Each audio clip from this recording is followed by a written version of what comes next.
ఈ దేశంలో బలమైనటువంటి సిద్ధాంతాన్ని అందించినటువంటి గొప్ప విప్లవకారుడు, నిజమైనటువంటి విప్లవకారుడు. మొదట ఏందనంటే కులాల సమూహాలకే న్యాయం జరగాల్సినటువంటి అవసరం ఉంది. కులాల సమానత్వమే రావాల్సినటువంటి అవసరం ఉంది. ప్రతి కులానికి గూడా రాజకీయ న్యాయం జరగాల్సినటువంటి అవసరం ఉంది. రాజ్యాంగ పీఠికలో గూడా జస్టిస్, లిబర్టీ అదేవిధంగా సోషలిస్టు అనే నినాదాలతో కూడుకొని ఉంది.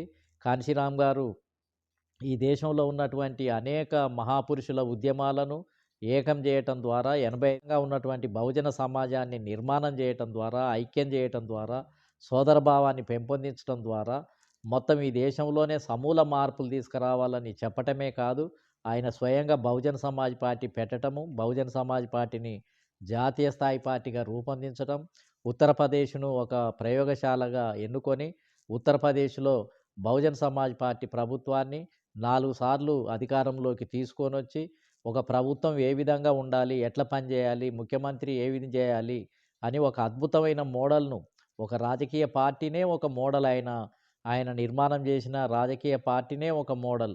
ఆయన స్థాపించినటువంటి ప్రభుత్వమే ఒక మోడల్. ఈ దేశానికి కాంశీరాం గారే ఒక మోడల్. ఒక నీతి నిజాయితీ కలిగినటువంటి వ్యక్తి. మరో గౌతమ బుద్ధుడు.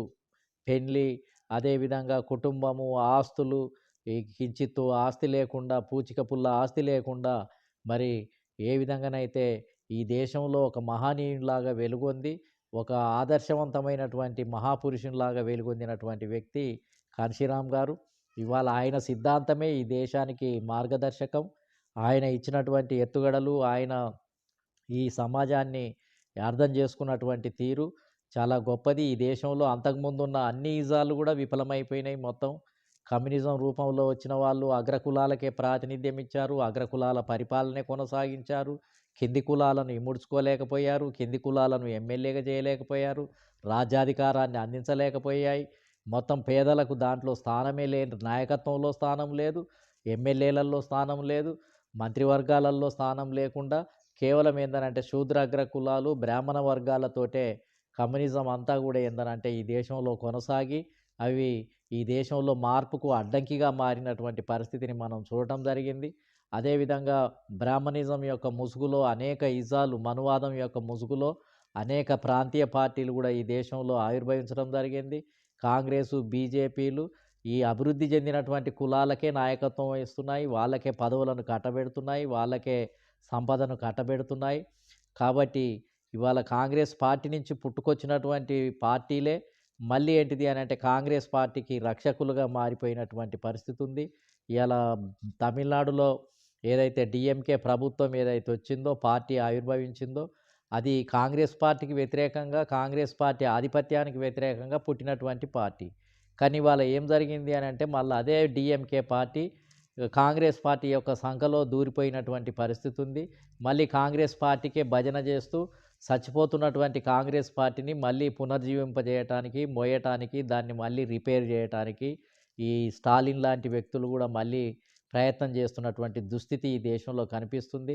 ఉత్తర భారతదేశంలో జనతా పార్టీ రూపంలో గానీ, రామ్ మనోహర్ లోహియా నాయకత్వంలో గానీ, చరణ్ సింగ్ నాయకత్వంలో వచ్చినటువంటి అనేక పార్టీలు గానీ, ఇవన్నీ కూడా ఏంటిది అనంటే కాంగ్రెస్ పార్టీకి వ్యతిరేకంగా ఆవిర్భవించినటువంటివి. కాంగ్రెస్ పార్టీ యొక్క పెత్తనాన్ని వ్యతిరేకంగా పుట్టినటువంటి పార్టీలు, ప్రాంతీయ పార్టీలు అనేక రకాలుగా మరి బడుగు బలహీన వర్గాలకు నేతృత్వం వహించి, బడుగు బలహీన వర్గాలకు రాజ్యాధికారము అనే నినాదంతోటి ప్రారంభ దశలో మరి వచ్చినటువంటి పార్టీలు ఉత్తర భారతదేశంలో చాలా ఉన్నాయి.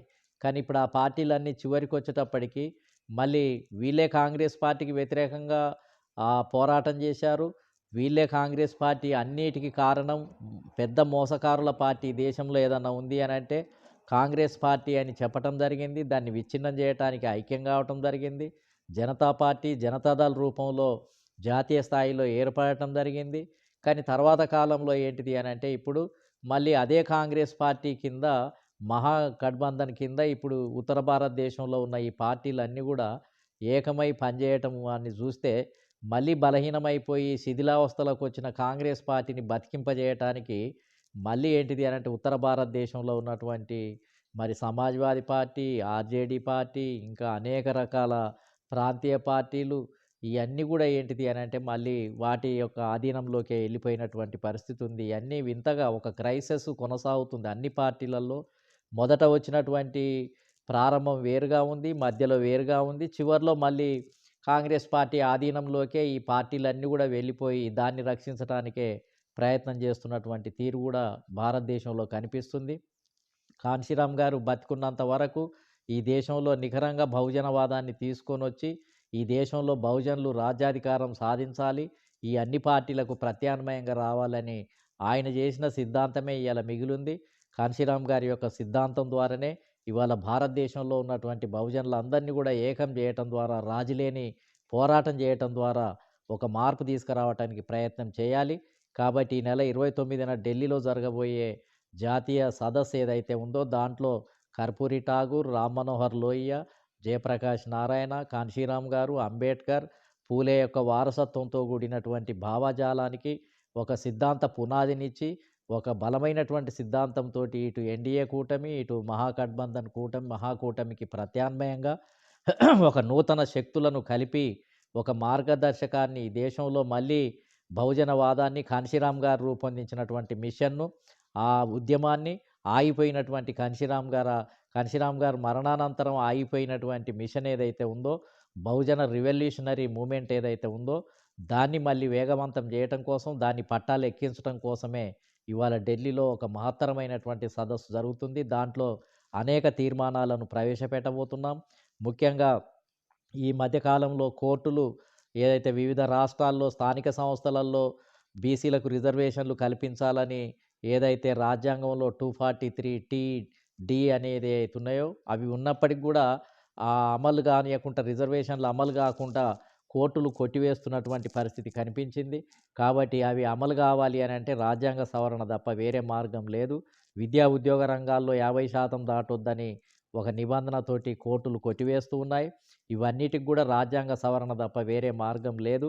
కాబట్టి వీటి మీద ఆ సదస్సులో మేము తీర్మానాలు చేయబోతున్నాం. అదేవిధంగా బీసీలకు రాజ్యాంగం ఏర్పడినప్పుడు రాజకీయ రిజర్వేషన్‌లు లేకుండా ద్రోహం చేసినటువంటి పార్టీ కాంగ్రెస్ పార్టీ. కాబట్టి ఇప్పుడు మళ్ళా రాజకీయ రిజర్వేషన్‌లు కల్పిస్తూ బీసీలకేందనంటే ఒక కొత్త చట్టం చేయాల్సినటువంటి అవసరం ఉంది.